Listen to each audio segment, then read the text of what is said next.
विवाह एक सामाजिक उत्तरदायित्व। लेखक पंडित श्रीराम शर्मा आचार्य। गुरुदेव के विपुल साहित्य के कुछ चुभते अंश। स्त्री पुरुष को गाड़ी के दो पहिए कहा गया है। एक पहिया छोटा या टूटा होगा तो दूसरा किसी हालत में आगे नहीं बढ़ सकेगा। समाज नारी पुरुष के युग्म से बनता है। इस लघु पुस्तिका में पूज्यवर द्वारा नारी जीवन से संबंधित समस्याओं पर महत्वपूर्ण सूत्र दिए गए हैं। स्वाध्याय करें, मनन करें एवं प्रेरणा ग्रहण करें। विवाह भी सृष्टि के अन्य प्रयोजनों की तरह एक छोटा सा अनुबंध है, जिसमें महत्ता हर व्यक्ति की घटती ही रहती है। अपने भाग्य और भविष्य का निर्माण हर किसी को अपने हाथों ही करना होता है। परिस्थितियों की प्रतिक्रिया मनःस्थिति के अनुरूप होती है। विवाह को सफल बनाने में साथी जितना योगदान देता है, उससे असंख्य गुनी भूमिका अपनी होती है। विवाह करना हो तो साथी से अनुकंपा एवं अनुकूलता की अपेक्षा नहीं करनी चाहिए, वरन यह मानकर चलना चाहिए कि किसी अनाथ असहाय को सक्षम समर्थ बनाना है और इसके लिए उदारता पूर्वक अनुदान देते रहना है। इससे कम में न तो मित्रता निभती है और न साथ रहने का आनंद मिलता है। साथी के सद्व्यवहार की अपेक्षा करते रहने से तो संतोष की आशा धूमिल ही बनती जाएगी। जिस प्रकार अपना मन दूसरे पक्ष की सहायता से सुखी बनना चाहता है, अपने में न तो कुछ दोष दिखाई पड़ता है और न बदलने जैसा कोई स्वभाव दिखता है। हो सकता है साथी की मनस्थिति भी वैसी ही हो और हम ही से तरह तरह की आशा अपेक्षाएं संजोए बैठा हो। अब प्रश्न उठता है कि जब अनुदानों की वर्षा कर सकने योग्य क्षमता उत्पन्न करने पर ही विवाह की सफलता निर्भर है और जीवन रस समर्पण करने पर ही मित्रता निभने का आनंद मिलता है, तो विवाह किया भी जाए या नहीं? इस प्रश्न का दोहरा उत्तर है। जो आत्मनिर्भर नहीं है, वे अंधे पंगे को जोड़ मिलाकर किसी तरह अपना काम चलाएं और विवाह करके भौतिक सुख सुविधा का एक अंश प्राप्त करके काम चलाऊं संतोष प्राप्त करें। पर जिनके सामने कोई उच्च आदर्श है, वे तब तक ठहरें जब तक कि उन्हें लक्ष्य की ओर कदम से कदम मिलाकर साथ चलने वाला एवं सच्चा सहयोग दे सकने की मनःस्थिति और परिस्थिति वाला साथी न मिल जाए। जिन्हें भौतिक सुखों के प्रति ही आकर्षण है, उन्हें जहां भी थोड़ी उपयुक्तता जंचे, वहां बिना बहुत अधिक सोच विचार किए संबंध जोड़ सकते हैं।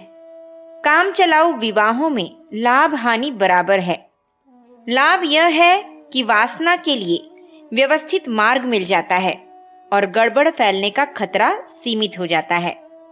गृह व्यवस्था में साथ सहयोग मिल जाता है, तब सुख दुख की घड़ियों में किसी कदर सहयोग मिलता है। किंतु यहाँ ध्यान यही रखा जाता है कि इतना भी मिलेगा तब जब अपने को प्रतिकूलता को अनुकूलता में बदलने की कला आती हो। अनाथ और असमर्थ होने की स्थिति में तो भिक्षुकों को मिलने वाली यत्किंचित सहायता के बदले अपनी अंतरात्मा बेचनी पड़ती है। अस्तु, काम चलाऊ विवाहों के बंधन में बंधने से पूर्व भी इतनी क्षमता तो प्राप्त कर ही लेनी चाहिए, जिसके बल पर साथी को सीधा खड़ा हो सकने में सफलता मिल सके। सामान्य स्तर के विवाहों में साथी का सहयोग मिलता है, पर बदले में उसका ऋण साथ के साथ ही चुकाते चलना पड़ता है। आत्माओं के मिलन का आदर्श बहुत ऊंचा है। वह कहीं कहीं और कभी कभी ही झलक दिखाते देखा जाता है। आमतौर से आदान प्रदान की नीति ही कार्यान्वित होती है। पति का सहयोग पत्नी प्रायः तब पाती है जब शरीर से श्रम और मन से अनुकूलता की कीमत चुकाती है। पत्नी का सहयोग तब मिलता है जब उसकी तथा उसके उदर से उत्पन्न हुए बालकों के लिए अपनी भौतिक तथा मानसिक उपलब्धियों का प्रायः समूचा अंश निचोड़ा जाता है। सामान्य कहे जाने वाले व्यावहारिक विवाहों में आदान प्रदान का इतना मूल्य तो चुकाना ही पड़ता है। कम मूल्य में अधिक लाभ देने वाली किसी की भाग्य लॉटरी ही छप्पर फाड़कर बरस पड़े और ऐसी परिस्थिति में भी दूसरे पक्ष की उदारता से गृहस्थ जीवन सुखद बन पड़े, तो इसे अपवाद चमत्कार ही समझा जाना चाहिए। विवाह को सफल बनाने के लिए यदि उपयुक्त जोड़ीदार तलाश करना हो तो उसके लिए अत्युक्तिपूर्ण नहीं वरन यथार्थ जानकारी प्राप्त की जानी चाहिए। इस सिद्धांत से कोई भी इनकार नहीं करेगा। इस प्रकार की खोज में जासूसी, गुप्तचरी जैसा झंझट उठाकर भाग दौड़ करके शक्ल, सूरत, रूप, सौंदर्य, धन, वैभव, शिक्षा, चरित्र तथा गुण, कर्म, स्वभाव के बारे में अपेक्षित सूचनाएं प्राप्त करने का प्रयत्न किया जाता है ताकि पीछे पश्चाताप की गुंजाइश शेष न रहे। यह प्रक्रिया उचित भी है, उपयुक्त भी। इसके बावजूद रूप, धन एवं गुण, कर्म, स्वभाव के आधार पर की गई परख भी अधूरी तथा ओछी है, क्योंकि इस कसौटी पर कस लेने के उपरांत भी यह निश्चिंतता नहीं हो सकती कि गृहस्थ सुखपूर्वक चल जाएगा। दूसरा व्यक्ति कभी भी बदल सकता है या उसके संबंध में जो निष्कर्ष निकाला गया था वह गलत हो सकता है। इस क्षेत्र की सफलता का एकमात्र सूत्र है अपने में उस दूरदर्शिता और सदाशयता का होना जिसके सहारे दूसरे को सुधारा या बदला जा सकता है। यदि वैसा न बन पड़े तो तालमेल बिठाने वाला एक पक्षीय प्रयास भी किया जाता रह सकता है। साथी के सर्वथा अनुपयुक्त सिद्ध होने पर भी परिष्कृत आदर्शवादिता अपनाए रहकर अपने कर्तव्य पालन की प्रतिक्रिया आत्मसंतोष का सत्परिणाम प्रस्तुत करती रहे। साथी के अनुपयुक्त आचरण से निराशा होनी तो स्वाभाविक है, पर इतने पर भी एक पक्षीय कर्तव्य पालन टकराव की स्थिति से बचाए रह सकता है और अपने सद्व्यवहार का आनंद अपनी प्रतिक्रिया, प्रतिध्वनि एवं प्रतिच्छाया से अपने को आशान्वित किए रह सकता है। ऐसी दशा में यह संभावना भी बनी रहती है कि रस्सी की रगड़ से पत्थर पर निशान बन जाए और कठोरता बरतने वाला पाषाण हृदय भी कालांतर में कोमल बन सकता है। ऐसे परिवर्तन और सुधार के असंख्य उदाहरण हम अपने इर्द गिर्द खोज सकते हैं। इसके विपरीत उन उदाहरणों की कमी नहीं जिनमें कटुता, कर्कशता, आक्षेप, अपमान, अविश्वास जैसे विषाक्त तत्व मिलते जाने पर मन फट गए और कभी एकता की स्थिति उलटकर उपेक्षा और विद्वेष में परिणत हो गई। जब तक दूसरे की सहायता से, कृपा, अनुकंपा से मनोरथ सिद्ध करने की बात मन में रहेगी, तब तक परावलंबन की स्थिति बनी रहेगी और पराधीन परमुखापेक्षी जिस तरह आशा निराशा के झूले में झूलते रहते हैं वैसी ही दुर्दशा अपनी भी होती रहेगी। अनुकूलता दिखाई गई तो संतोष, प्रतिकूलता बरती गई तो रोष क्रंदन। भला यह भी कोई बात रही? स्वावलंबन से कम में किसी को चैन नहीं, स्वाधीनता बिना किसी की गति नहीं। विवाह चाहे स्वदेश्य हो अथवा लोक प्रवाह का गठबंधन, दोनों ही दशा में दोनों पक्षों को अपना उत्तरदायित्व निभाने और विवाह सुख की पूरी पूरी कीमत चुकाने की तैयारी करनी चाहिए। इसमें जितनी कमी रहेगी उतनी ही इस प्रयोग में असफलता हाथ लगेगी और सुख की आशा को जंजाल जैसी निराशा में परिणत होने की संभावना रहेगी।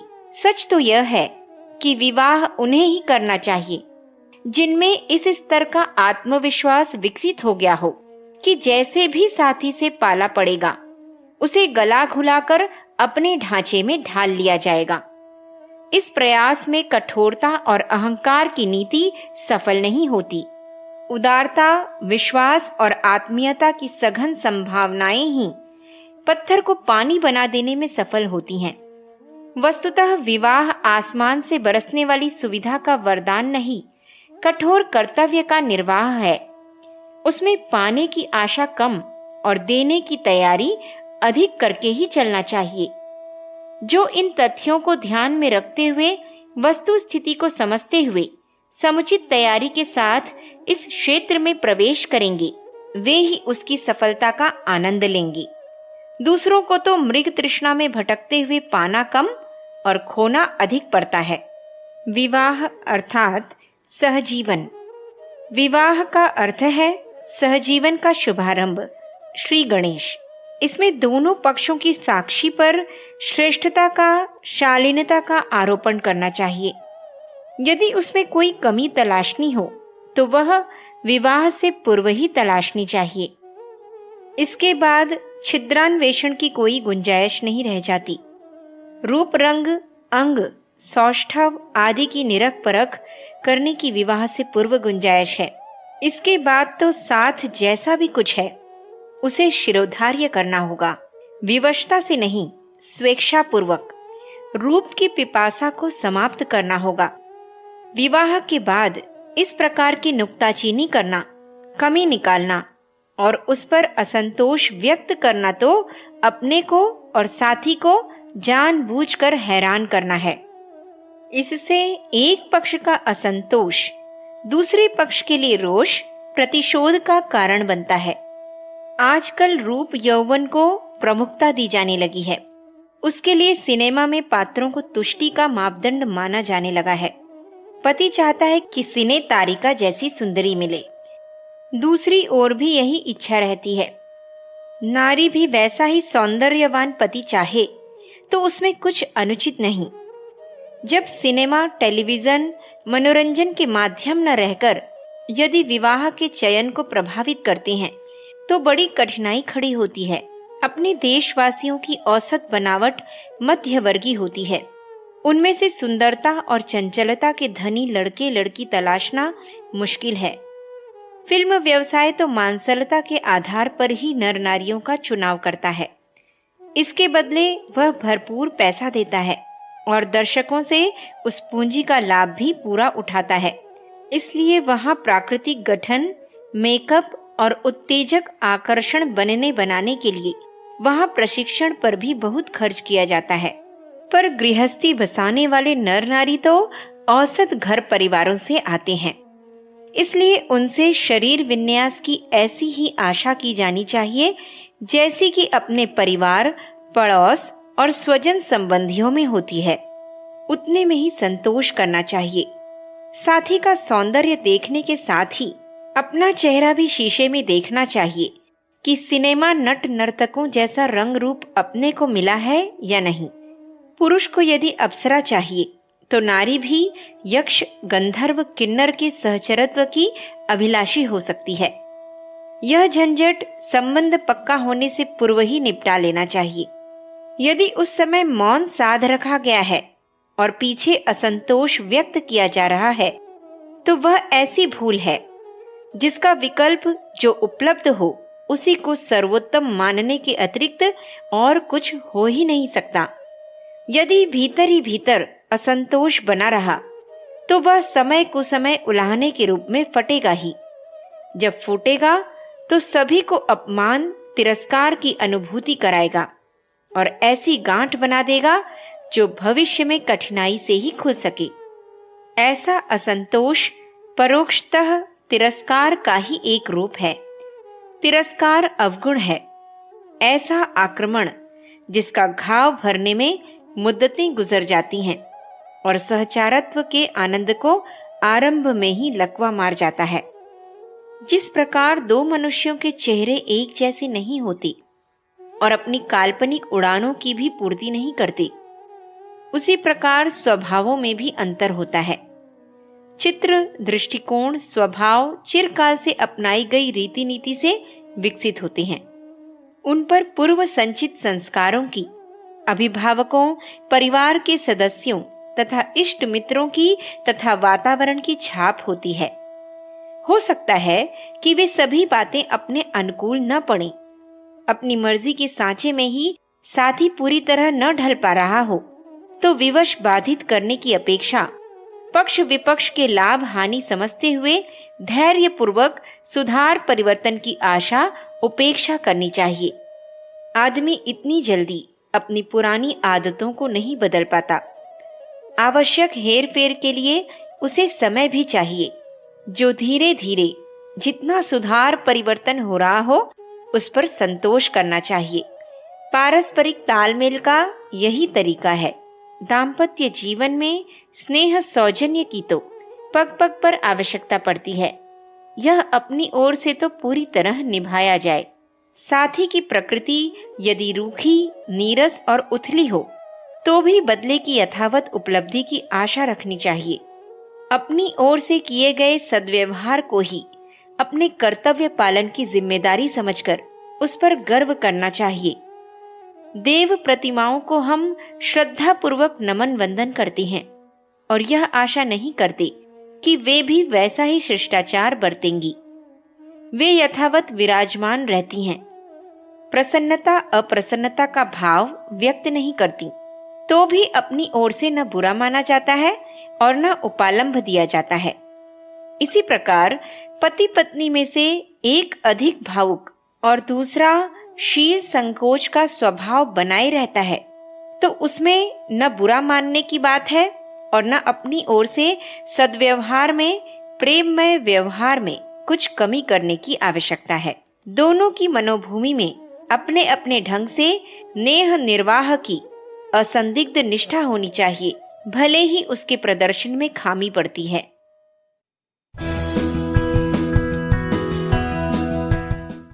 विवाह एक सामाजिक उत्तरदायित्व। लेखक पंडित श्रीराम शर्मा आचार्य।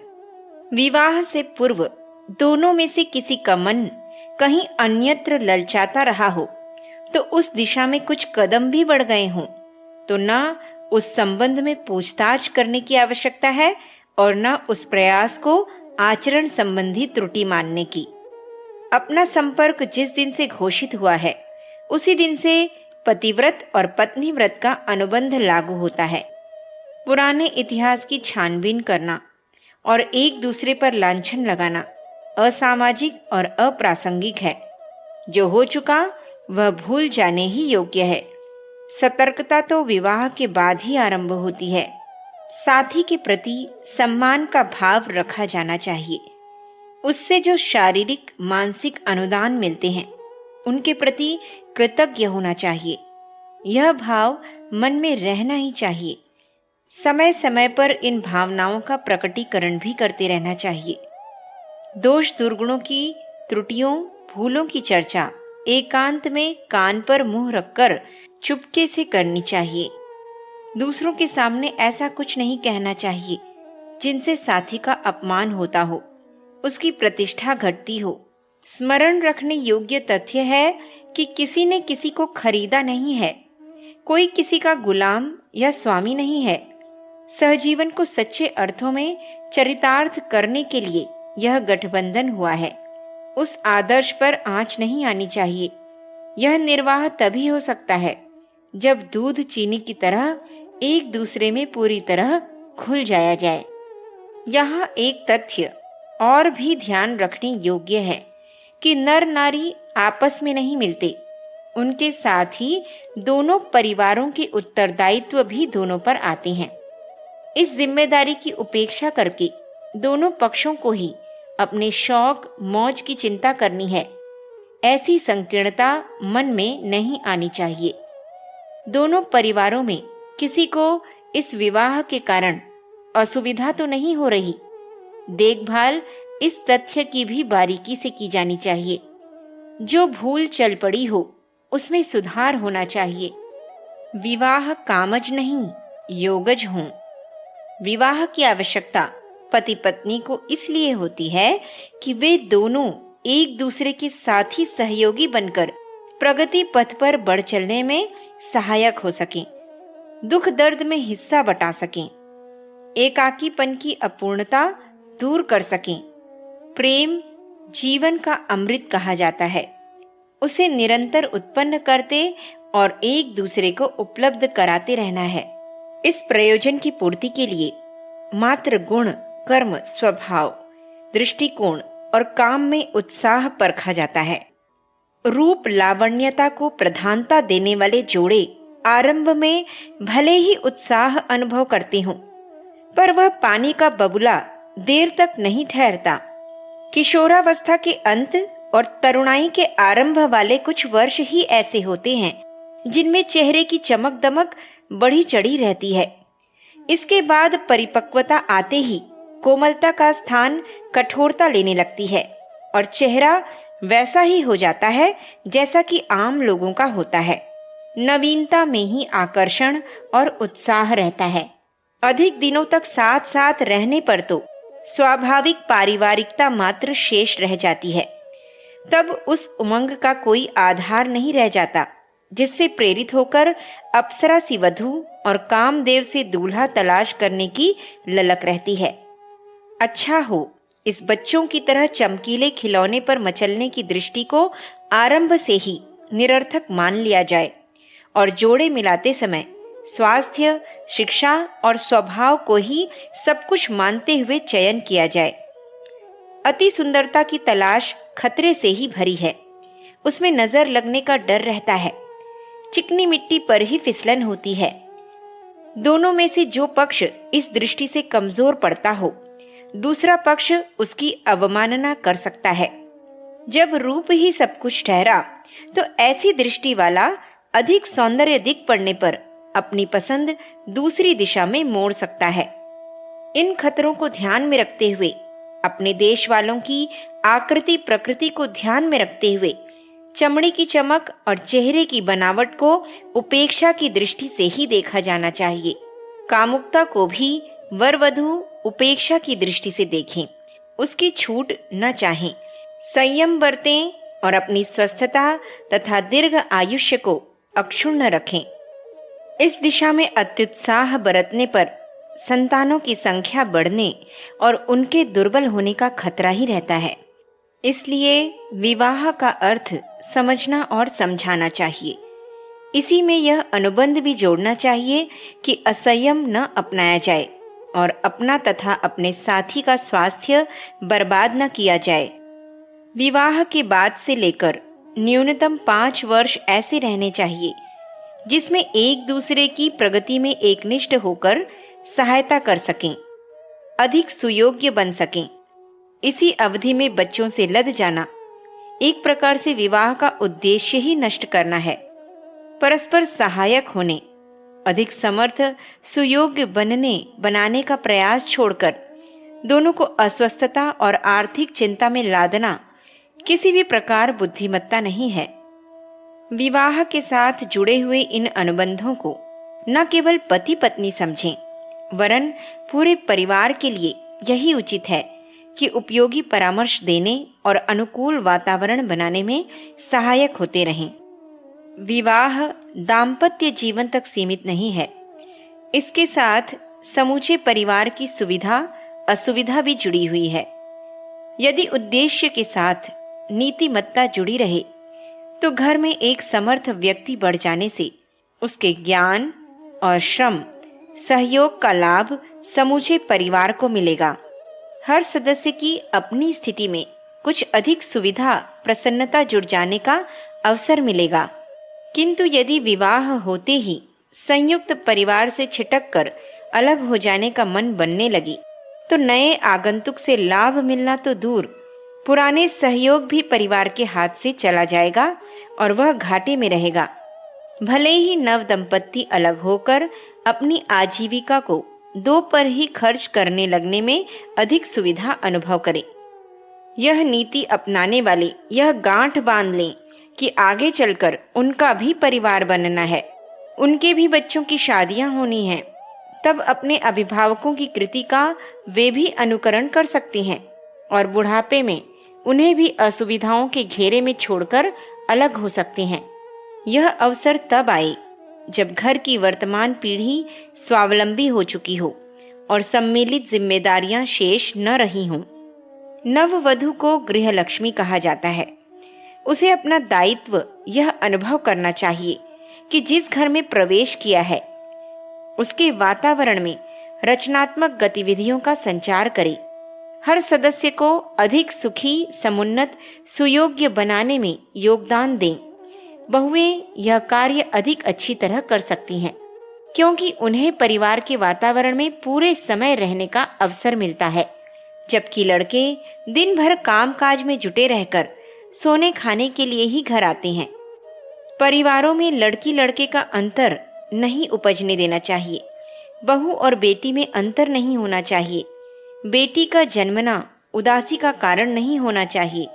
उन्हें बेटे की तुलना में किसी प्रकार भी कम मान या महत्व नहीं मिलना चाहिए। सोचा यह जाना चाहिए कि अपनी माता और पत्नी भी तो किसी के घर बेटी बनकर ही जन्मी होंगी। उन्होंने ही तो अपने परिवार की सुखद संरचना की है। अपनी बेटी अपने घर न रही तो न सही, किसी दूसरे का घर तो बसाएगी। अपने घर में भी जो महिलाएं हैं वे किसी दूसरे के घर जन्मने के उपरांत ही इस परिवार की सुव्यवस्था बनाने आई हैं। सृष्टि क्रम यही है। यदि बेटियों की उपेक्षा होने लगे, बेटे ही प्रिय लगने लगे, तो यह भी सोचना चाहिए कि बेटियों के बिना संसार कैसे चलेगा। सर्वत्र बेटे ही बेटे होने लगे तो समझना चाहिए कि महिलाओं का अत्यधिक अभाव हो जाने पर एक प्रकार से मनुष्य का वंश ही समाप्त हो जाएगा। औचित्य इसी में है कि बेटियों को भी उतना ही मान दिया जाए जितना कि बेटे को मिलता है। अपना घर संभालने के लिए जिस प्रकार सुयोग्य वधू की अपेक्षा रहती है, उसी प्रकार यह भी सोचा जाना चाहिए कि दूसरों का घर बसाने के लिए अपनी लड़की को हर दृष्टि से सुयोग्य बनाकर भेजा जाए। यहाँ यह बात और भी ध्यान रखने योग्य है कि हर किसी का विवाह होना आवश्यक नहीं है। रोगियों, अविकसितों और असमर्थों को विवाह नहीं करना चाहिए। स्वयं हैरानी की स्थिति होने पर कोई दूसरे साथी की सेवा सहायता करने का दायित्व कैसे निभा सकता है? हर प्रश्न गंभीरता पूर्वक सोचा जाना चाहिए और असमर्थता की स्थिति में बिना विवाह के रहने का ही निश्चय किया जाना चाहिए। आज की परिस्थितियों में संतान न होना हर दृष्टि से सौभाग्य का चिन्ह है। परिस्थितियां जनसंख्या वृद्धि के अनुरूप नहीं है। जिनकी संतानें नहीं हैं, वे कई दृष्टि से भाग्यशाली हैं। एक तो इसलिए कि वे देश समाज पर अनावश्यक भार बढ़ाने के लांछन से बच जाती हैं। दूसरे इसलिए कि संतान न होने पर पति पत्नी एक दूसरे की अधिक सेवा सहायता कर सकती हैं। अपनी क्षमता का लाभ परिवार को अधिक मात्रा में दे सकते हैं। समाज सेवा के लिए, पुण्य परमार्थ के लिए उस बचत का उपयोग कर सकते हैं जो संतान होने की दशा में खर्च हो जाती, और अपने पास न समय बच पाता है न धन। संतान के स्थान पर दूसरे के बच्चे गोद लेना सर्वथा निरर्थक है। इन दिनों अपने सगे बच्चे ही जब अभिभावकों की सेवा सहायता नहीं करते, तब यह आशा करना सर्वथा हास्यास्पद है कि दूसरे के बच्चे श्रवण कुमार बनकर सेवा करेंगे, वंश चलाएंगे। किराए के बच्चे भी यह सोच सकते हैं कि हमें बुढ़ापे में सेवा करने के लिए हमारे माँ बाप से हमें छुड़ाया गया है। बछड़े इसलिए पाले जाते हैं कि वे बड़े होने पर हल में जुतें और गाड़ी खींचें। यह आभास गोद रखे बच्चों में होकर ही रहता है और वे समय से पहले ही अपनी सुविधा वाली स्वार्थपरता अपना लेते हैं। आमतौर से गोद रखने वालों को अंत में पश्चाताप करते ही देखा गया है। जहाँ ऐसी बात हो, वहाँ यही उचित है कि अपने श्रम साधनों को परमार्थ के लिए लगा दिया जाए। यदि बच्चे पालने में ही अधिक मोह हो, तो असमर्थों के अनेक बालक पाले, पढ़ाए और स्वावलंबी बनाए जा सकते हैं। संतान मोह न बढ़ाकर इस प्रकार परमार्थ कर देना ही कहीं अधिक श्रेयस्कर है। विवाह का प्रभाव व्यक्ति और पारिवारिक जीवन पर तो होता ही है, साथ ही यह भी ध्यान रखने योग्य है कि समूचा समाज उससे प्रभावित होता है।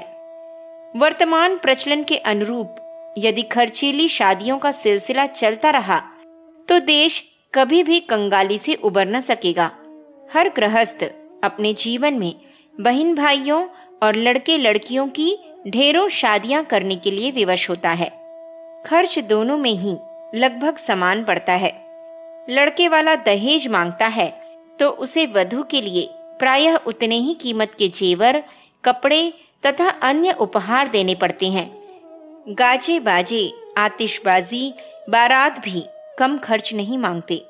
उपहार में तो फर्नीचर, काठ कबाड़ मिलता है वह अनावश्यक होने के कारण व्यर्थ ही मकान घेरता है। मेवा, मिठाई जैसे उपहार मित्र संबंधियों में बट जाती हैं। इस प्रकार लड़के वाला बदनाम तो होता है पर नफे में वह भी नहीं रहता। बेटी वाले पर तो विवाह का भार पूरी तरह मुसीबत टूटने की तरह है। उसे दहेज के अतिरिक्त और भी बहुत से भेंट उपहार देने पड़ते हैं। बारात की आव भगत भी कम महंगी नहीं पड़ती। अपने संबंधियों को बुलाना ठहराना भी कम खर्चीला नहीं होता। इस प्रकार कन्या पक्ष के बर्बाद होने की बात तो प्रसिद्ध ही है। विवाह चाहे लड़के का हो चाहे लड़की का, न्यूनाधिक मात्रा में समान रूप से खर्च कराते हैं। इसका परिणाम परिवार पर गरीबी छाई रहने के रूप में तो होता ही है, देश की आर्थिक स्थिति पर भी उसका कम प्रभाव नहीं पड़ता। उत्पादन के लिए, आजीविका अभिवर्धन के लिए अनेकों योजनाएं बनती और चेष्टाएं होती रहती हैं, फिर भी आर्थिक स्थिति सुधारने का सुयोग बन नहीं पाता। गरीबी जहाँ की तहाँ बनी रहती है, कारण कि जो कमाया जाता है वह सारे का सारा विवाह शादियों की गहरी खाई में गिरकर अपना प्रभाव समाप्त करता रहता है। आमदनी बढ़ने पर भी कुछ पूंजी न जुट पाने और उन्नति जन्य किसी भी प्रकार का अवसर न मिल पाने का सबसे बड़ा कारण एक ही है कि खर्चीली शादियां किसी के पास कुछ बचने ही नहीं देती।